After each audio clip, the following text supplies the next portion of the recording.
Hi guys, very warm welcome to the session. Guys, ये वाला जो सेशन है इसमें मैं पूरा का पूरा जो अपना क्लासेस का मैकेनिज्म है वो मैं आपको समझाने वाला हूँ। गाइस, ये सेशन उन बच्चों के लिए है, मतलब ये मेरा सेशन दो तरह के सेगमेंट के बच्चे अभी देख रहे होंगे। पहला सेगमेंट वो वाले बच्चे देख रहे होंगे जिन्होंने ऐप पे लेक्चर नंबर 1 से लेके लेक्चर नंबर 5 तक मेरा डेमो देख लिया है।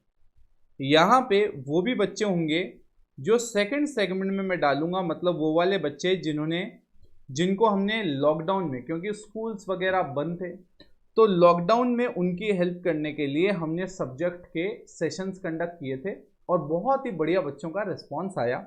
तो गाइस, ये इन दोनों के लिए है। गाइस देखिए, आपने सेशन अटेंड कर लिए, आपने देख लिया है कि बेसिकली हम किस तरह से पढ़ाते हैं। Guys, to be very honest, मैं आपको बता दूं, जो आप अभी पढ़ रहे हो ये कोचिंग का फर्स्ट पार्ट है आरएस में। ऑब्वियसली आपने डेमो देख लिया है। If you have like the demo, आपको मजा आया पढ़ने में, you can join the main course. बेटा, जो ये सेकंड सेगमेंट में है, जिनको अभी अपन हेल्प कर रहे थे अभी तक, जब स्कूल बंद थी, कोचिंग्स बंद थी, गाइज अब आपकी ऑनलाइन स्कूल में क्लासेस चालू हो गई है। आप वहां पे कंटिन्यू करो और आप बहुत ही बढ़िया तरीके से इस सब्जेक्ट को और आगे लेके जाओ यार, ठीक है।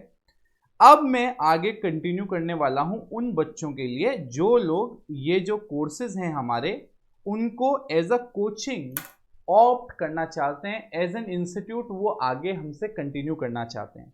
गाइज ऑलरेडी आप फेमिलियर हो कि हमारी ऐप है, आप प्ले स्टोर से जो आईपीए इंस्टीट्यूट का ऐप है आप प्लीज़ वो डाउनलोड कर रखा होगा, नहीं किया तो आप प्लीज़ कर लें।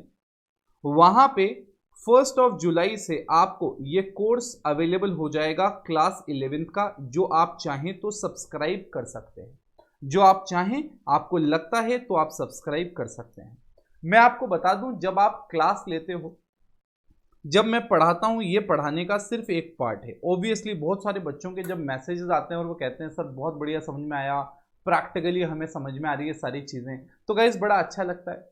But guys, to be very honest, जब आप कोचिंग के तौर पे, एक इंस्टीट्यूशन के तौर पे जब आप पढ़ाते हो और आप चाहते हो कि बच्चा एक्सेल करे हर आने वाले एग्जाम में, तो कुछ और भी चीज़ें बच्चे के लिए चाहिए होती हैं। तो जैसे हमने पढ़ाया, उसके बाद आप देख रहे होंगे कि हम प्रैक्टिस शीट्स भी देते हैं ताकि आप प्रैक्टिस कर पाओ। उसके बाद हम बेसिकली होमवर्क देते हैं। हमारी जो शीट है वो तो है, होमवर्क हम देते हैं डिपेंडिंग अपॉन आपके स्कूल में कौन सा बुक चल रहा है। भाई मोस्ट ऑफ द इंडिया में या तो टीएस गरेवाल चलता है या फिर डीके गोयल चलता है, ये दो बुक्स चलता है। तो इन दोनों बुक्स से हम बच्चों को होमवर्क भी देते हैं और जो डाउट होता है वो सॉल्व करने की डिफरेंट डिफरेंट मेथड से हम कोशिश करते हैं। उसके बाद गाइस आता है एक और इंपॉर्टेंट पार्ट, जो क्या है, टेस्ट है। जो कि क्या है, टेस्ट। तो गाइस कहने का मतलब है, ये टेस्ट होने के बाद भी ये चेक होके इसका एनालिसिस होना, ये भी बड़ा इंपॉर्टेंट है यार, ये भी बड़ा इंपॉर्टेंट है। गाइज ये जब पूरा का पूरा अपना मैकेनिज्म जब चलता है 1 बाय 1, हर एक चीज का अपना इंपॉर्टेंस है। जैसे आपने पढ़ा तो आपको कॉन्सेप्चुअल क्लैरिटी आती है सब्जेक्ट में, बट आपने प्रैक्टिस नहीं किया, तो आपने जो थ्योरी सीखा उसको आप प्रैक्टिस नहीं करोगे तो एप्लीकेशन वीक रह जाएगा। उसके बाद गाइज ये प्रैक्टिस शीट आपको पता है डिस्कशन होगा, उसके बाद आप इस एप्लीकेशन को मेरे साथ प्रैक्टिस करने के बाद आप मेरी एब्सेंस में भी प्रैक्टिस करोगे, तो आपको पता पड़ेगा कि यार डिफरेंट लैंग्वेज बुक में जो बीच बीच में से कोई सा भी एडजस्टमेंट उठ के आ जाता है, क्या वो हम सॉल्व कर पा रहे हैं। उसके बाद गाइज है इंपॉर्टेंट एस्पेक्ट, जो कि है टेस्ट। यह टेस्ट एक ऐसा डायफ्रेम होता है जहां पे बच्चे को एक ऐसा एनवायरनमेंट मिलता है, मतलब एक पैनिक मोड में। कई बार आपने सुना होगा बच्चे ने कहा मैं एग्जाम में बैठा, ब्लैंक हो गया, सब भूल गया, मुझे पहले सब कुछ आता था। तो टेस्ट भी एक इंपॉर्टेंट पार्ट है, क्योंकि कभी ना कभी अपने को एग्जाम में बैठना है, और एग्जाम में अगर बैठना है तो जब तक ये टेस्ट हम अच्छे से नहीं देंगे, नथिंग गोना हैपन। तो अपने इस प्रोग्राम में टेस्ट भी रहेगा। सर ऑनलाइन कैसे आप ये कंडक्ट करवाओगे, we will let you know यार, हमारा पूरा का पूरा प्रोसेस डिजाइंड है।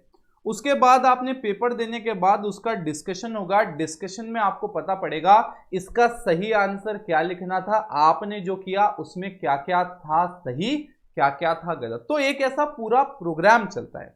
तो गाइज अपने यहाँ पे 1 जुलाई से क्लास 11th का अपना जो कोर्स होगा वो लिस्ट हो जाएगा। आई वॉन्ट के आप इस कोर्स को ज्वाइन करें, but again I am saying, अगर आप स्कूल में पढ़ रहे हैं, आपको, जैसे मैं बात कर रहा हूं स्पेसिफिकली, देखिए जो फर्स्ट सेगमेंट में मेरे डेमो देख रहे हैं, ऑब्वियसली वो बच्चे तो मेरे यहाँ ज्वाइन करना ही चाहते थे, इसलिए वो डेमो देख रहे हैं कि सर कैसा पढ़ा रहे हैं, समझ में आ रहा है कि नहीं। बट सेगमेंट 2 मतलब जो स्कूल में जिनके क्लासेस नहीं चल रही थी और उस समय जो मुझसे सपोर्ट चाह रहे थे, जो मैंने आप लोगों को दिया, आप प्लीज स्कूल की क्लासेस अटेंड करें। अगर वहां पे सब कुछ प्रॉपर है, कोई टेंशन नहीं है, आपको लगता है नहीं है, तो आप प्लीज आप यहां पे आके ज्वाइन करें, कोई टेंशन नहीं। सर कई बच्चे ऐसे भी हो सकते हैं कि सर हम ये जब कोर्स ज्वाइन करेंगे तो हमने अभी तक ऑनलाइन पढ़ाई नहीं करी, तो मैं वापस आपको कहूंगा आप जाएं ऐप पे, लेक्चर नंबर 1 से लेक्चर नंबर 5 देख लें यार, आपको पता पड़ जाएगा कि यार कैसे चलेगी सारी गाड़ी। आ रहा समझ में? आप जैसे ऑफलाइन पढ़ते हो ना, वैसा ही अपन ऑनलाइन पढ़ाते हैं। ट्रस्ट में 1% कोई प्रॉब्लम नहीं आने का। आ रहा समझ में? और पूरा का पूरा प्रोसेस फॉलो होगा तो कोई टेंशन ही नहीं रहेगी। क्लैरिटी है? तो गाइज 1 जुलाई से मिलते हैं एक बढ़िया स्केड्यूल के साथ, कंटिन्यू करते हैं एक ऐसा स्पेशलाइजेशन वाला पार्ट जो आपने चूज किया है और कॉमर्स में जहां आप करियर बनाना चाहते हो। गाइज अगेन मेरा एक कॉमर्स में वेबिनार भी है, तो अगर आपने वो वेबिनार नहीं देखा है, वो भी मैं अभी ऐप पे अपलोड करूंगा वेबिनार मेरा, तो वो वेबिनार भी आप देखिएगा, आपको पता पड़ेगा कॉमर्स में आगे क्या क्या होगा। और अगर कॉमर्स में हमें आगे करना है तो यार अकाउंटेंसी हमारी स्ट्रांग होना जरूरी है। आ रहा समझ में? तो अकाउंटेंसी हमारा स्ट्रांग होना जरूरी है। Is this clear to you? Again definitely कुछ ऐसे बच्चे जो ये सेगमेंट 2 में थे और इन केस जैसे कोचिंग ज्वाइन करने में उनको कोई फाइनेंशियल प्रॉब्लम है, गाइज आपके पास हमारी टीम के नंबर हैं, आप उस पर मैसेज करें, हमारी टीम डेफिनेटली आपसे बात करेगी, आपकी सिचुएशन समझने की कोशिश करेगी, और आप जेन्युइनली एक डिजर्विंग कैंडिडेट होंगे और आपको फाइनेंशियल प्रॉब्लम होगी, trust me we are there to help. जैसे अभी हमने पूरे लॉकडाउन हेल्प करी विदाउट एनी चार्जेस, वैसे हमें अगर लगेगा आप डिजर्विंग कैंडिडेट हैं और कोई फाइनेंशियल प्रॉब्लम है, कोई प्रॉब्लम नहीं है, टैलेंट जो है उसको मौका मिलना चाहिए।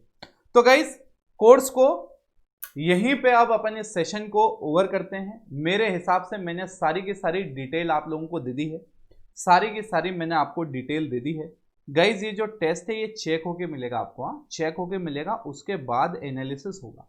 समझे? ये पूरा का पूरा प्रोसेस हमें करना पड़ेगा, तभी जाके आगे जाके हमें अगर सीए करने का है, सीएफए करने का है, हमें सीपीए करने का है, अगर हमें फाइनेंस में बढ़िया बढ़िया डिग्री लेने का है, तो यार हमें क्या करना पड़ेगा, हमें कहीं ना कहीं हमारे को आज से ही प्रिपेयर करना पड़ेगा। बेस कमजोर रहा तो आगे दिक्कत आएगी। दूसरा, एक खत्म करते करते एक और क्वेरी ले लेता हूँ। बहुत सारे बच्चों की क्वेरी थी, सर आप अकाउंटेंसी पढ़ा रहे हो, समझ में आ रहा है, बीएस का क्या अपने यहाँ पे ऐप पे मैथ्स भी आएगी क्या अपनी यहाँ ऐप पे इकोनॉमिक्स भी आएगी क्या? गाइज सारे के सारे सब्जेक्ट 1 बाय 1 स्टार्ट होंगे। जैसे मैं आपको अभी से डेट बता दूं, हमारा बिजनेस स्टडीज का कोर्स चालू हो रहा है 8 जुलाई से। आ रहा समझ? मैथ का जो कोर्स अपना स्टार्ट हो रहा है गाइज, ये भी लगभग 8 जुलाई से हो रहा है। इकोनॉमिक्स का जो कोर्स है इट विल स्टार्ट फ्रॉम 14 जुलाई। तो आप आराम से वेट करें ये कोर्स लॉन्चिंग का। अगर आप कोचिंग के लिए देख रहे हैं जेन्युइनली, आप वेट करें, और 8 जुलाई को और 14 जुलाई को जब ये कोर्सेज लॉन्च हों, आप इनकी भी हम आपको ओपन लेक्चर्स प्रोवाइड कराएंगे। लेट्स से 5 लेक्चर्स पर सब्जेक्ट आपको प्रोवाइड कराएंगे। आप देखिएगा, आपको लगता है कि यार ये एक ऐसा कोर्स है जो मुझे ज्वाइन करना चाहिए, या हमारे पढ़ाने के तरीके से आपको मज़ा आ रहा है, आपको लगता है आप सब्जेक्ट में और नेक्स्ट लेवल पे जा सकते हो, तो definitely I suggest you to join the course. But again I am saying, पढ़ना सबसे ज़्यादा इंपॉर्टेंट है। यहाँ पे पढ़ो, वहाँ पे पढ़ो, कहीं और पढ़ो, क्या है बेटा, पढ़ना ज़्यादा ज़रूरी है। दूसरा, कहीं पे भी पढ़ो, खुद से पढ़ो, प्रोसेस को वायलेट नहीं करना। मतलब आप सेल्फ स्टडी भी करो, आपको टीच जहां आ गया वहां, मतलब आपको खुद को रीड करके इंटरप्रेट करना है। नंबर 2, प्रैक्टिस शीट्स आपको सॉल्व करनी है। नंबर 3, होमवर्क जो है, मतलब होमवर्क खुद को देना है, कैसे आप बुक में से क्वेश्चन सॉल्व करने। उसके बाद टेस्ट पेपर्स लेने, उनकी मार्किंग स्कीम के साथ उसको इवैल्यूएट करना। ठीक है गाइस, तो I had a very very great time teaching to you guys and I hope आप लोगों को भी बहुत उतना ही मजा आया होगा जितना मुझे पढ़ाते वक्त आया। ठीक है गाइज, तो all the best for your career, take care, bye bye.